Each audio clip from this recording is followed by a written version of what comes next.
Assaillant Sébastien était donc un employé, il a été abattu. Salomé Legrand, vous êtes avec nous en studio. Qu'est-ce qu'on sait de lui ce soir?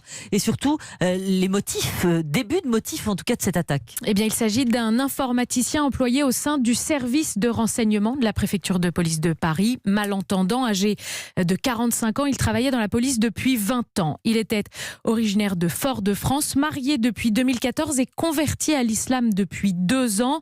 Le mobile de cette attaque reste extrêmement flou. Un différend professionnel a très vite été évoqué, mais les vérifications sont encore en cours, notamment une perquisition menée par la BRI chez lui dans le Val d'Oise. Sa femme a été placée en garde à vue. Et que sait-on des victimes, Salomé? D'abord 3 policiers de la section antiterroriste, donc du service de renseignement de la préfecture, puis une femme, elle, fonctionnaire de la sécurité publique, touchée dans l'escalier, puis une autre femme du service des ressources humaines, blessée grièvement. Elle a été transportée en urgence absolue à l'hôpital militaire de Percy. Merci Salomé Legrand du service police-justice d'Europe 1. Voilà ce qu'on peut dire ce soir donc sur cette attaque au couteau commise en plein cœur de la préfecture de police à Paris. 4 fonctionnaires tués cet après-midi.